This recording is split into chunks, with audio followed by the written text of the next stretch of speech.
तो मैं सर आपसे इस कहानी के जरिए जो है आगे बात को बढ़ाना चाहता हूँ। जो ये कहानी है सियोल से सरयू तक, बाहर से देखने में यह कहानी दरअसल एक यात्रा वृत्तांत की तरह मुझे नजर आती है कि जहां हम स्मृतियों में जाते हैं और उस यात्रा में हमारे बीच में जो चीजें आती हैं उनको हम थोड़ा डिटेल में दर्ज करते हुए आगे बढ़ते रहते हैं, और एक प्रेम कहानी उसके साथ साथ में चलती रहती है। भाषा का आपने जो जिक्र किया वो सब कुछ इसमें नजर आता है। तो इस कहानी के पूरे पाठ को हम सुनीता की रचना प्रक्रिया के साथ कैसे देख सकते हैं?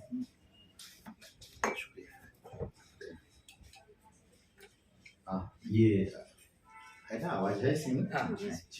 निश्चित तौर पर ये शीर्षक कहानी है, और किसी भी किताब की जो शीर्षक रचना होती है उसका विशेष मतलब होता है। देखिए, इसका एक पहला मतलब तो जो सीधा साधा एक साहित्य के विद्यार्थी के तौर पर मैं निकालता हूँ, वो ये है कि निश्चित तौर पर चूंकि ये कहानियाँ भारत में लिखी गई हैं, भारत की कहानियाँ हैं, और चूंकि इसमें बहुत कुछ पश्चिमी है, बहुत कुछ पश्चिमी है, तो एक नाम में कहीं ना कहीं जो दो संस्कृतियों को या एक वैश्विकता को, जिसको मैं कह रहा था कि प्रेम की कोई राष्ट्रीयता नहीं होती है, वो स्वभाव से अंतर्राष्ट्रीय और वैश्विक होता है। कहीं ना कहीं ये जो सियोल से सरयू है, या सरयू से सियोल भी कह सकते हैं, क्योंकि कोरिया की जो कहानी जिसका आप जिक्र कर रहे थे, उसमें राजकुमारी जो है वो अयोध्या से गई थी वहां पर, और वहां पर विवाह कर लिया 2000 साल पहले, लगभग ये 2000 साल पुरानी घटना है। तो एक तरह की सांस्कृतिक आवाजाही जिस पर कोई प्रतिबंध नहीं है। देखिए क्या है ना, प्राकृतिक चीजों पर कभी कोई प्रतिबंध नहीं लगा सकता है। प्रेम भी प्राकृतिक चीज है, इसलिए उसकी कोई सरहद नहीं होती। अन्य सभी चीजों की वो सारी चीजें जिन्हें हम नियंत्रित कर सकते हैं उनकी सरहद होती है। इसलिए कई बार नदियों की सरहद हम बना देते हैं, जबकि वो प्राकृतिक होती हैं। हम उन्हें रोकने की कोशिश कर लेते हैं, यहाँ तक मेरा यहाँ तक तेरा पहाड़, लेकिन होती नहीं है। इस किताब का जो सबसे बड़ा मामला ये था कि मुझे लग रहा है कि एक तरह की जो कह सकते हैं आप कि कलाकार के मन में कोई इस कहानी में आता भी है। इस कहानी में कई जगहों पर सरहद को ले भाषा, पिछली कहानी में बहुत राजनीतिक टिप्पणियां हैं। वो एक तरह से प्रेम के भीतर बात की गई, लेकिन राजनीतिक है कि सरहदें जो है, वो भाषा की सरहद जो है वो काफी मुश्किल में डालने वाली होती है। वो पंक्ति देखने लायक है। तो एक तो सांस्कृतिक, मुझे लगा कि एक सांस्कृतिक आवाजाही को ये नाम रूपायित करता है, उसको लेकर के आता है, एक बड़ी चीज है ये। और इस तरह के संग्रह का ये मतलब। दूसरी चीज ये, इस कहानी का की जो सबसे खूबसूरती है, जो इनकी हर कहानी में है, इस कहानी में डिटेल्स बहुत अच्छी हैं। डिटेल्स, जैसे पिछली कहानियों में स्मृति की आवाजाही है, इस कहानी में आप देखेंगे कि जहां वो कहीं कैफे में बैठे हैं, वहां जो दूसरे देख रहे हैं, वो जो आपस में संवाद करते हैं, जो डिटेल्स, उन डिटेल्स के माध्यम से जो कहानीकार हैं या लेखिका हैं सुनीता जी, वो अपना मंतव्य बताती चलती हैं। उनमें जो डिटेल्स हैं, अगर आप उनकी समाजशास्त्रीय व्याख्या करेंगे तो आपको दिखेगा कि उसमें समाज की बुनावट दिखाई देगी आपको। उसमें स्त्रियों को और पुरुषों को देखने का नजरिया दिखाई देगा आपको। स्त्री पुरुष संबंधों को देखने का नजरिया, जो सामान्य लोग देखते हैं किस तरह से, और उसमें बीच बीच में लेखिका अपने ढंग से उसका प्रतिवाद भी करती चलती है, अब तमाम दूसरे दृष्टांतों के साथ, जो अपने वो स्थापित करना चाहती हैं, और उन मूल्यों को वो डालती चली जाती हैं। तो यह कहानी प्रेम कहानी तो है ही, खैर प्रेम कहानी तो इसमें सब के सब प्रेम कहानी है। बल्कि आखिरी कहानी जब हम लोग चलेंगे वो तो बहुत मुझे मार्मिक लगी, जो इस किताब की आखिरी कहानी है, और वो भारतीय सामाजिक संरचना के लिहाज से भी बहुत महत्वपूर्ण कहानी है। खैर बाद में बात करेंगे। तो ये सियोल से सरयू सांस्कृतिक कारणों से भी, भले ही प्रसंग बस उसको लिया गया हो, सांस्कृतिक कारणों से भी एक महत्वपूर्ण चीज लगती है।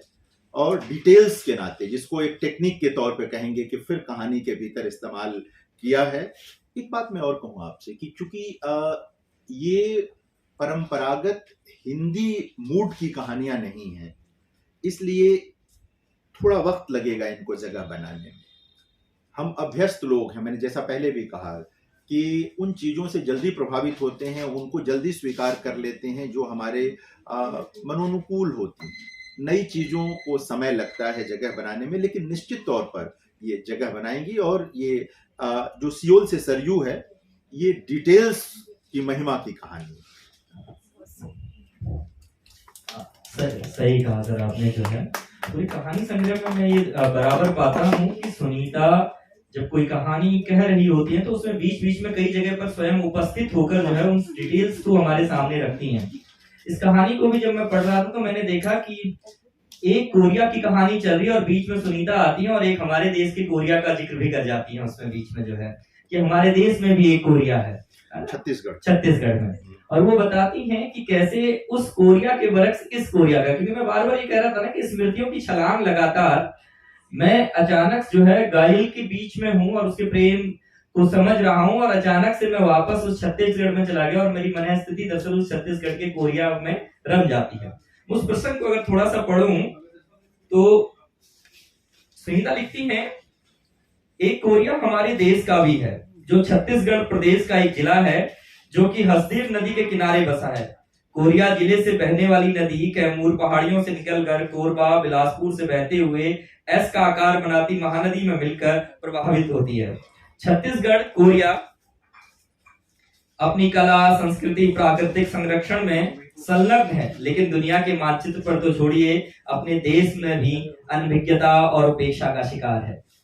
मुझे लगता है कि ये बराबर जो टिप्पणियां आती रहती हैं और आप कहानी में जिस रिसर्च को और डिटेल को देख रहे हैं, जिस तथ्य की बात मैम आप जो है मीडिया में कर रहे थे कि बहुत कुछ वहां जो है ग्रे एरिया के बजाय ब्लैक एंड व्हाइट एरिया में होता है, तो इस कहानी को जब आप पढ़ते हैं और इस कहानी की डिटेल्स को और उस रिसर्च को देखते हैं जिसको लगातार कहानी में टेक्निक की तरह इस्तेमाल किया गया है बकायदा सुनीता ने, वह ऐसा नहीं लगता कि अलग से आपने कुछ प्रसंग जोड़ दिया हो करके, मुझे वह कहीं से अलग से जोड़ा हुआ प्रसंग नहीं लगता है। तो इस रूप में आप सुनीता के इस पूरे रिसर्च की जो है टेक्निक है उसके जरिए आप पूरी इस कहानी को कैसे देख रहे होते हैं?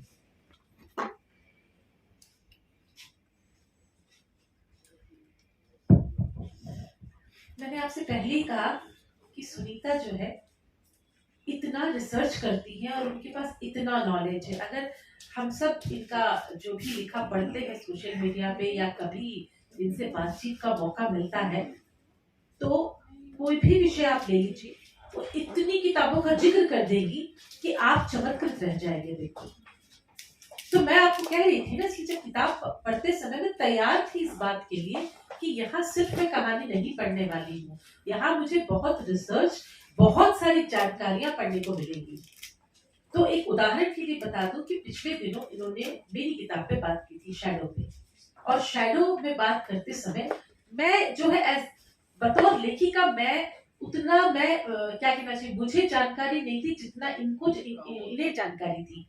ये इतनी किताबें पढ़ चुकी थी और इतनी जगह से चीजें लाके कोट कर रही थी कि मैंने वही कहा कि आज मेरा एक बहुत बड़ा सलाम आपके ज्ञान, आपके नॉलेज को जा रहा है।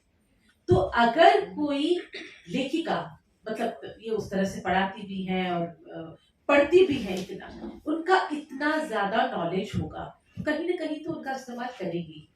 और जब आप कुछ लिखते हैं, बतौर लेखक आप लिखते हैं और जब आपको मौका मिलता है तो मुझे लगता है कि आपकी कलम, और आजकल मैं कलम नहीं कहूंगी, आजकल तो हम सब लैपटॉप पे काम कर रहे हैं, आपकी उंगलियां और आपकी पूरी की पूरी सोच उसी दिशा में बढ़ती है कि मुझे जब इस बात की जानकारी है या मैं इस चीज को जोड़ते हुए अपने पाठकों को कुछ नया और समृद्ध जब दे सकती हूँ तो क्यों नहीं। तो इन्होंने जिस तरह से छत्तीसगढ़ का जिक्र किया, छत्तीसगढ़ का कोरिया और कोई जानता नहीं जानता हूँ, मैं जानती क्योंकि मैं भिलाई में पली बड़ी हूँ। तो ऑफकोर्स मुझे मैंने महानदी में हम जाते भी थे स्कूल पिकनिक के लिए, और मुझे बड़ा अच्छा लगा बिल्कुल जब वो ये सवाल रखती है कि ये किस कोरिया का है, छत्तीसगढ़ वाले कोरिया का है कि ये साउथ कोरिया का है। बिल्कुल। तो ये तो एक महज उदाहरण आप बता रहे हैं कि कहानियों में आपको हर कहानी में एक अलग धारा मिलेगी जो आपको जो है कहीं ना कहीं किसी रिसर्च का कोई नतीजा होगा या कुछ गहरा अध्ययन होगा या कोई आंकड़े होंगे या कोई सच्चाई होगी। तो वो तो ये हर कहानी का हिस्सा है और कहीं से लगता है पिरोया हुआ है, क्योंकि पढ़ते समय जो मैं आप कह रही हूँ कहानी की धारा का ही एक हिस्सा लगता है और कहीं ना कहीं से बतौर पाठक आप समृद्ध होते हैं। सही सही कह रही हैं मैम।